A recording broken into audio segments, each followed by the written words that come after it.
Hello, welcome to my next video. Today is the 1st of April 2026 and I've come back to do the Aldwych tour. I'm really curious to see if anything has changed between the last tour I did. Now the meeting point is the nearest tube station is Temple, so I thought I'd just come here first and then walk up to Aldwych and then hopefully be able to get a full video from what I did before. So as you exit Temple Station, if you come out of the main exit and turn left, just on the wall there is a lovely preserved map from 1932, which shows you Aldwych on the map. And it also shows you geographically how close Temple and Aldwych are. So the walk between the two stations doesn't take long at all, really, probably less than 5 minutes. And when we arrive at Aldwych, you have the normal sort of safety brief and bag check before going in and having a look around the station. Having done the tour before, there were certain characteristics of the station that I knew that I wanted to look out for this time, one of which was this wall. Now, when the station was originally built, this would have been a lift shaft as shown on this diagram here. And then over time it was filled in, but on the first time I did the tour I didn't realise this at all. Plans to build the station were originally submitted in 1899 by the Great Northern and Strand Railway, which later merged with the Brompton and Piccadilly Circus Railway, becoming the Great Northern Piccadilly and Brompton Railway, which today we just call the Piccadilly line, which I'm so glad it is just called that now. Having done a search online, I managed to find this picture. Now looking at the banner above it, it looks like this is just before it's about to open. Interestingly, it does say Piccadilly Tube, not Railway. The station opened on the 30th of November 1907 as the Strand. However, on the 1st of May 1915 it was renamed, because at that time Charing Cross was also known as Strand. The station initially opened as a branch line from Holborn, as shown on this 1981 line diagram.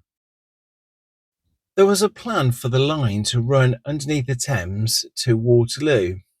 However, this never happened. Another key feature about this station is the fact that when they built it, it was never completely finished. So when it was in operation, there was a section of the station that was never in use for public use.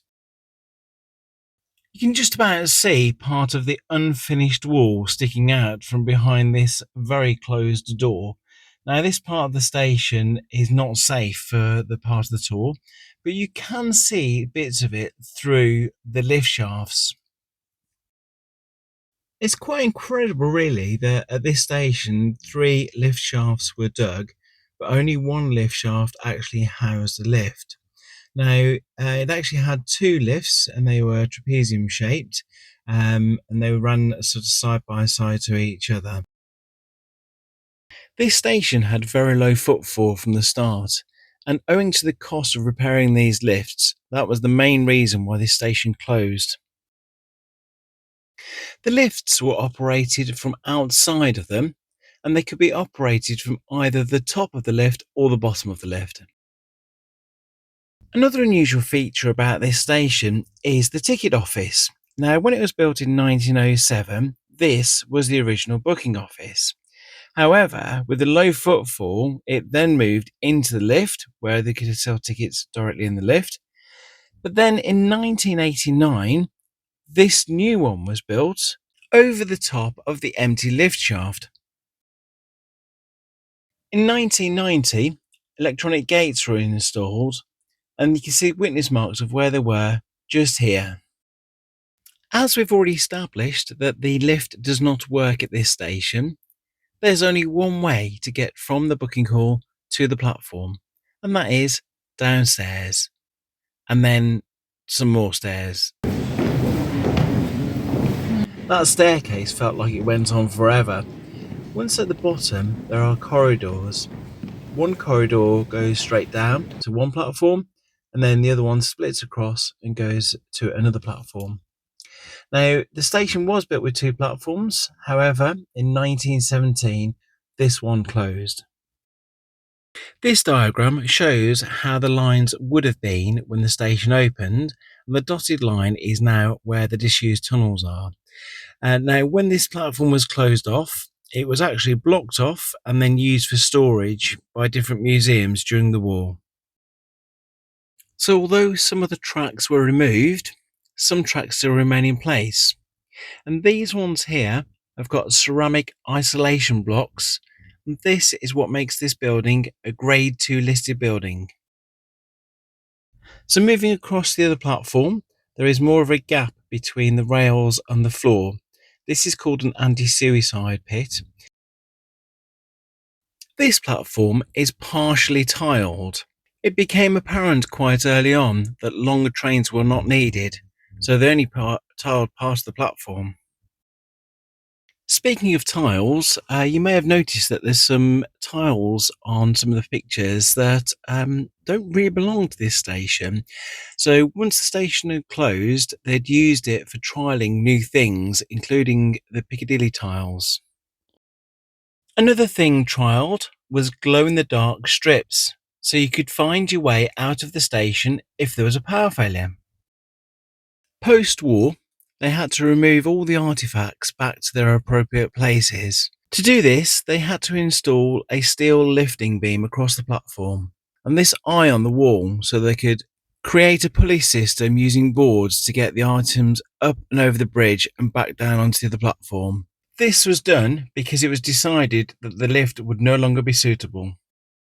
I'm glad that I did the tour before and I was able to take some photos because I could do a player spot the difference. So these posters have changed. I could also see places where the station is slowly deteriorating. The stairs down to the platform are clearly worse than what they were the first time I went. Stalactites were also a lot more visible. And when I was on the platform, first time round, I managed to get this picture, which is quite close up. The next time round, I couldn't because it was too unsafe to go down that part of the platform. This station has been used in the past as a film set location. However, the staff there did say that it is getting less and less of people using it. Part of that is because of AI. I asked ChatGPT to generate me an image. Now I know this is not accurate, but it is an illustration of what can be done. So that's the end of the tour. It was really good again. It was really good to get a different perspective on things. There's a few things that I picked from the tour that I hadn't picked from the previous tour. So things like when it was used in the First World War, we got the toilets, and there was a hole where the waste pipe for the toilets. So that was good, that was different. Things that didn't cover that I noticed on the edge of the platforms there was the glow-in-the-dark strips, though they didn't mention those for testing those. They didn't really mention about the tiles for Piccadilly, which were down there. It is there, but they didn't really sort of focus on the fact it was done for Piccadilly. And also as well the glow-in-the-dark strips down the side of the tunnels as well. So it's really interesting to see how different people present it and in terms of what they cover and what they don't cover. So yeah, really great tour, really recommend it. Now I'm going to walk from here to Holborn. I'm going to see how long it takes to actually get from here, and I think it will put into perspective part of the reason why this closed down, because it is so close. So I really kind of had a gentle stroll rather than walking up to the station at a brisk pace, because I just thought, you know, as an average, some people walk quicker, some people walk slower. You may have already seen my video on the Holborn disused parts, and it's really interesting to see how the two match up with each other. So there's a lot more to this tour than what I've covered in this short video. I have found a couple of books which I found really helpful in terms of more information. This one gives a lot of detail, in particular the connection between Aldwych and Holborn. And of course this one, which can be purchased from the Transport Museum. Equally, tours can be bought from their website as well. I am aware that there are people out there who are not able to do the tour, so hopefully this is a little taster of what is down there. And in the description below, I have included the links to the Hidden London Hangouts videos on YouTube, which you may find interesting to see a bit more information. And having done the tour twice, I don't know how long this tour is going to be able to continue. If the building continues to deteriorate the way it is, then there is a possibility that these tours may have to stop. Now, I don't know that. I'm only speculating.